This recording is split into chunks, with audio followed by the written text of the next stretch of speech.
Elle répondit, l'Éternel ton Dieu est vivant.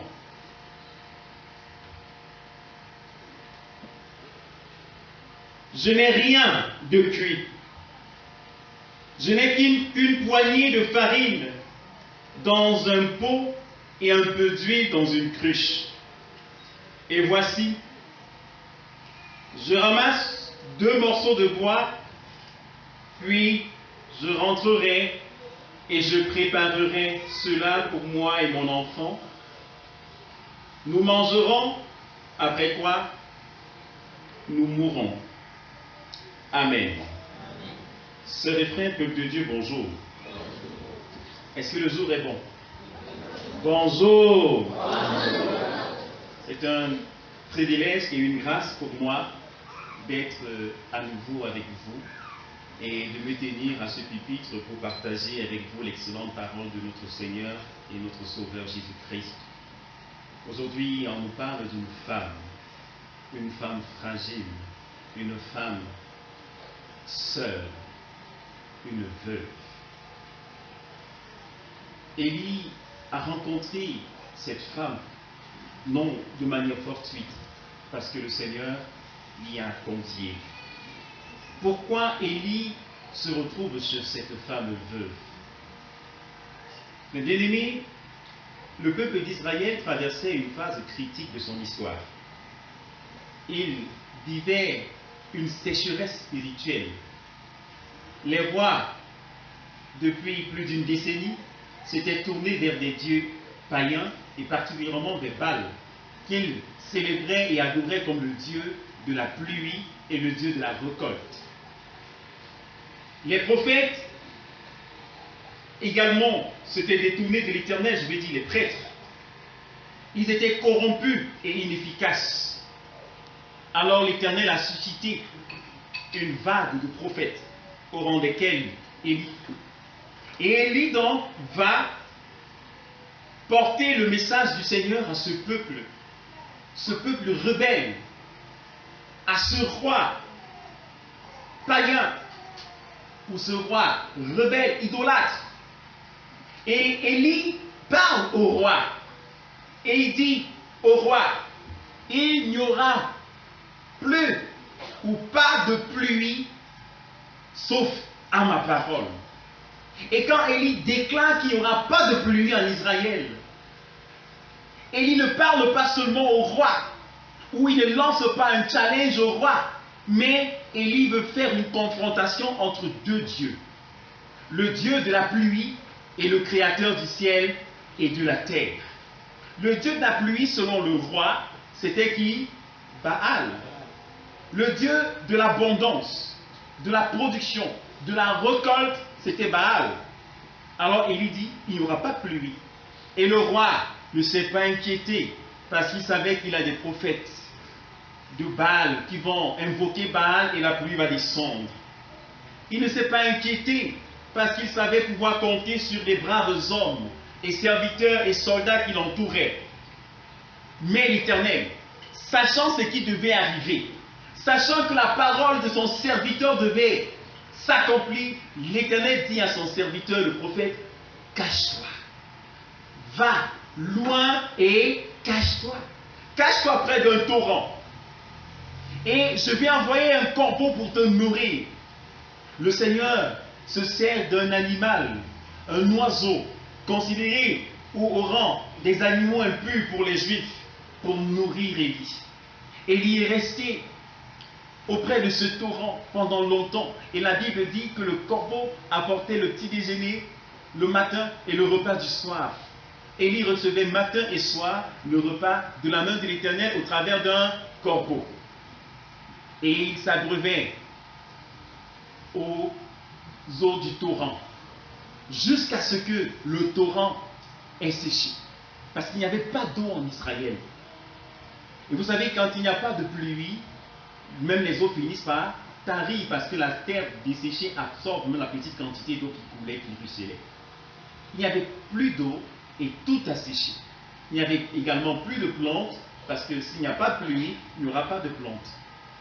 C'était donc la famine, la catastrophe. Certains récits disent que dans cette période, les gens allaient jusqu'à se sacrifier ou manger la chair humaine parce qu'ils avaient tellement faim. On faisait la tontine des enfants.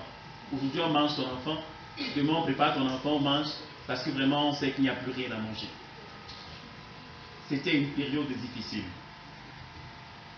Et le Seigneur apparaît à nouveau et parle à son serviteur et lui dit maintenant, va à Sarepta, va chez une veuve à Sarepta, et là, je vais prendre soin de toi. Élie arrive dans cette ville et il rencontre cette femme. Une femme païenne dans une ville païenne. Une femme vulnérable, car cette femme était non seulement veuve, mais elle était pauvre. Elle était diminuée sur le plan social. Dieu envoie son serviteur vers cette femme. Et lorsqu'Élie arrive, il rencontre la veuve et lui dit, femme, donne-moi de l'eau à boire. Sans se plaindre, la femme va chercher de l'eau qu'elle remet au serviteur de Dieu. Quelque temps après qu'il ait bu de l'eau, ce que la femme redoutait le plus arrive. Il va lui dire aussi, maintenant, apporte-moi un morceau de pain, je te prie. Cette deuxième demande, bien-aimée, bouscule la veuve. C'est une demande si grande qu'elle se doit de dire quelque chose. Elle va tenter de justifier son refus, comme vous savez très bien le faire, n'est-ce pas? Elle va tenter de justifier son refus, trouver des raisons pour expliquer le fait qu'elle ne puisse donner. Très souvent aussi, il nous arrive de trouver des raisons pour justifier le fait que nous ne puissions donner nos offrandes ou dons de reconnaissance. Elle m'a dit vraiment, Élie, ce n'est pas que je ne veux pas donner, hein, mais toi-même vois. Tu ne caches rien. Dieu, ton Dieu, connaît tout. Mais je n'ai plus rien. Je n'ai même pas un morceau de pain. Je n'ai rien de cuit. Et la quantité de farine que j'ai est insignifiante. Et suffirait à peine pour le dernier repas de mon fils et de moi. Donc toi-même tu peux comprendre pourquoi je ne peux pas te donner la nourriture. Élie va l'écouter attentivement. Mais après, il va répliquer en lui disant, va, fais comme tu as dit. Prépare un gâteau. Mais pas pour toi et ton fils, d'abord pour moi. Fais comme tu as dit. Prépare ce comme tu l'as dit, mais apporte-le d'abord pour moi. Et ensuite, tu vas te servir ton fils et toi avec ce qui va rester. Et la femme a dû être perplexe, troublée. Pour elle, cette quantité d'huile, cette quantité de farine représentait tout ce qu'il y avait comme espérance. C'était pour elle le symbole d'un repas d'adieu. Elle mangeait ce dernier repas et elle savait qu'après elle devait s'éteindre, son fils et elle. Mais Élie lui dit, donne-le-moi. Bien-aimé, cette femme était troublée. Elle était certainement bouleversée dans ses entrailles. Cependant, elle a apporté le repas au serviteur de Dieu. Elle a fait comme il le lui a demandé. C'était certainement pas facile. Elle devait remuer au-dedans d'elle ou ruminer plein de questions.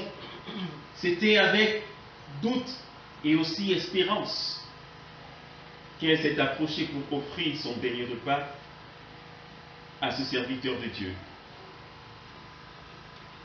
Oui, mes frères et mes sœurs, une parole, un acte d'obéissance, une offrande, disons-le, une vraie offrande, un sacrifice et l'abondance de la grâce. La misérable vie de cette veuve et de son fils est transformée. Bien-aimés, le miracle déclenche toujours par un acte d'obéissance et de foi. Si vous voulez le miracle, ou voir le miracle, vous devez commencer par obéir à Dieu. Vous devez commencer par croire en Dieu. Cette femme avait certainement le cœur serré. Cependant, elle a obéi à Dieu. Ce qui nous manque très souvent, c'est cela, l'obéissance. Nous voulons le miracle, vivre des choses extraordinaires, mais nous ne sommes pas prêts à obéir à la voix du Seigneur. Elle, cette femme, a mal, mais elle donne. Elle peut mesurer le poids de cette offrande. Cette offrande représentait pour elle la vie de son fils. Il représentait sa propre vie. Mais, se fondant sur la parole du Seigneur, la femme a donné. Bien-aimés, ce n'est que lorsque nous sacrifions pour donner à Dieu une offrande sacrificielle que nous parvenons à comprendre le prix du sacrifice de Jésus-Christ pour le salut et le rachat de l'humanité. En acceptant de donner le gâteau à Élie, la veuve entre dans une dimension sacrificielle à laquelle chacun de nous est convié. Nous sommes appelés à vivre aussi une pareille dimension de communion, de sacrifice, d'intimité, d'obéissance avec le Seigneur. Car pour être rempli, vous devez apprendre à vous vider. Beaucoup de gens ne veulent pas lâcher. Ils ont la graine entre la main et ils ont peur de la laisser tomber dans la terre.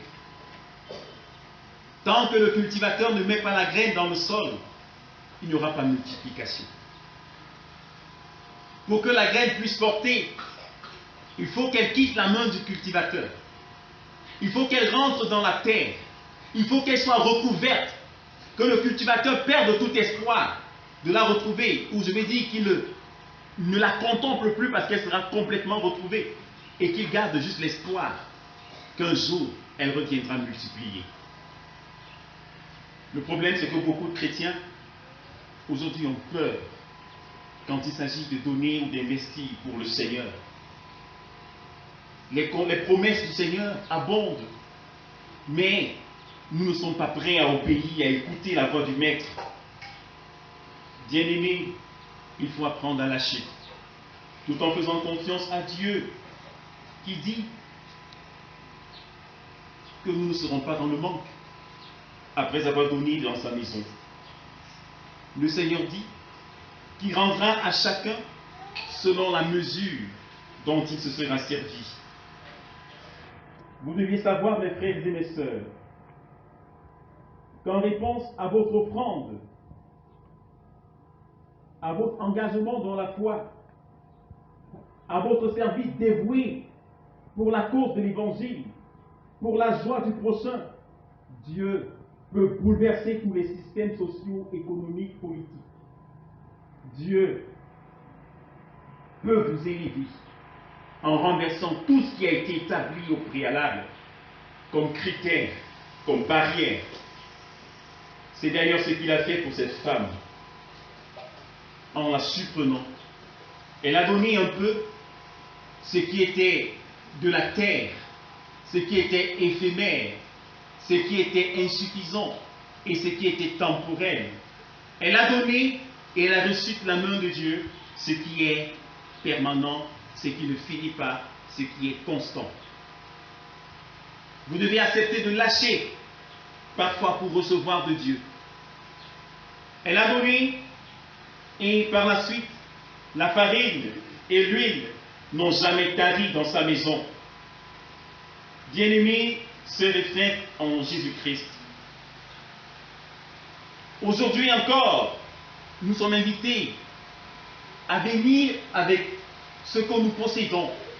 Pas seulement ce que nous possédons, mais surtout ce que le Seigneur a demandé. La qualité de notre offrande détermine la qualité de notre consécration. Parce que celui qui sait que tout appartient à Dieu n'aura pas d'autre choix que d'obéir à Dieu. Mais aujourd'hui dans l'Église, l'offrande est considérée comme les impôts ou au pire des cas comme un rituel. On donne juste parce qu'on a demandé. On donne juste parce qu'on veut éviter le jugement des autres. Quand tout le monde s'est levé à côté de soi, on se lève sans aucune conviction pour que les gens ne disent pas aussi « et toi tu fais comment? Tu restes assis ». On se lève sans aucune conviction. On donne sans aucune préparation.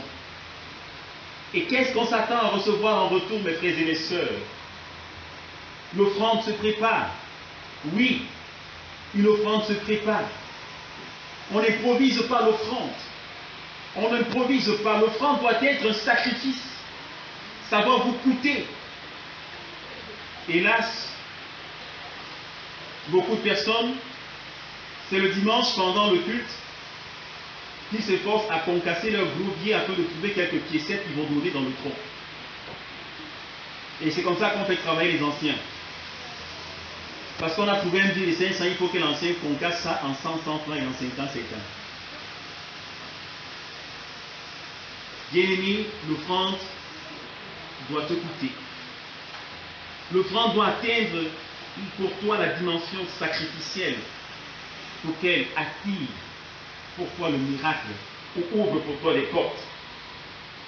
De même que le cultivateur prépare la semence et la met à l'abri des charançons, de la même façon, le chrétien doit préparer son offrande, qui est comme un sacrifice, qui est une semence. Bien-aimés, de la même façon que vous planifiez la venue de votre enfant, de la même façon que vous planifiez votre loyer, votre ration, votre taxi, de la même façon que vous planifiez votre tontine, vous devez planifier votre offrande. Car l'offrande est avant tout un service et une adoration. L'offrande devrait avoir pour nous, ou être pour nous, une adoration. On devrait se sentir heureux et joyeux d'apporter à Dieu, comme Abraham. Rendez dans la maison du Seigneur toutes les dîmes que vous lui devez. Abraham n'avait reçu instruction de personne. Mais lorsqu'il a vu la gloire de Dieu dans sa vie, lorsqu'il a vu la main de Dieu qui l'a soutenu dans le combat, Abraham a offert la dîme de tout ce qu'il avait. Comme Abel, comme David, comme Samuel, ne donnez pas à Dieu une offrande qui ne vous coûte rien. Ne faites pas les choses juste par formalisme. On est dans le groupe parce qu'on a dit qu'on va donner 10 000. Chaque jour, tu es là 10 000, 10 000. Ne limitez pas la grâce de Dieu. Si 10 000 ne représente rien pour toi, tu n'as pas encore donné. L'offrande en ce moment est comme un impôt. Tu donnes juste pour apaiser ta conscience et être en règle dans le groupe. L'église n'est pas la tontine. Il n'est pas question d'être en règle devant un homme, mais d'être en accord avec Dieu, qui nous invite à donner pour sa gloire. Comme la veuve de Sarepta, répondez favorablement au Seigneur qui vous attend et qui attend vos dons. Mais, au-delà de toutes choses, veut vous conduire, je voulais dire, à une grâce toujours plus grande. Quand le Seigneur demande, en fait, c'est qu'il veut juste un prétexte pour vous donner. Je me rappelle toujours, quand j'étais petit, le Père, pour nous apprendre la générosité, nous donnait quelque chose et après venait encore dire « donne-moi ». C'était souvent difficile de redonner quand la chose nous plaisait. Et quand on refusait de donner, le Père arrachait et il mangeait. Mais le jour qu'on donnait, le Père sortait un autre paquet de la poche et nous redonnait. Quand il demande, ce n'est pas parce qu'il est dans le besoin. Dieu n'est pas dans le besoin. Et Dieu ne sera jamais dans le besoin. Dieu n'est pas en panne. Et si nous sommes appelés à donner dans l'Église, c'est pour nous une semence. Et celui qui sème avec larmes dit le sort. Celui qui porte la semence avec larmes revient avec des chants d'allégresse lorsqu'il porte les gerbes, lorsqu'il porte la récolte. Donner à Dieu, c'est le moment des sacrifices, c'est le moment des dons de reconnaissance. Nous n'allons plus revenir, ça fait déjà 3 dimanches que nous prêchons sur les dons, ou 4, nous ne reviendrons plus dessus parce que nous croyons que nous avons suffisamment édifié là-dessus. Alors à chacun maintenant de préparer son offrande. Mais rappelez-vous, vous recevrez selon que vous aurez donné. Celui qui sème peu, moissonnera peu. Celui qui refuse de semer n'aura que ses yeux pour pleurer quand les autres vont récolter. La récolte, c'est pour bientôt. Apportez dans la maison du trésor les 10 000 offrandes, dit le Seigneur. Et vous verrez si je n'ouvre pour vous les aiguilles des cieux, pour répandre sur vous la bénédiction en abondance. Et le Seigneur ajoute, pour vous, je menacerai celui qui dévore. Pour vous, je menacerai celui qui dévore. Quand on donne à Dieu, qu'est-ce que le Seigneur promet de faire? De menacer le dévoreur. Le dévoreur, ça peut être la maladie. Le dévoreur, ça peut être le chômage.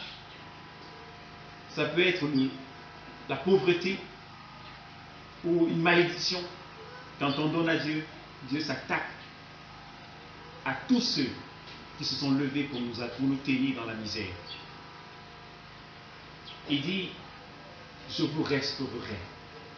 Et je restaurerai les années que les sauterelles vous ont volées. Apprenez à tendre la main, ainsi vous recevrez de Dieu. Que le Seigneur nous aide à comprendre cet acte de sacrifice de cette femme et nous aide à préparer nos dons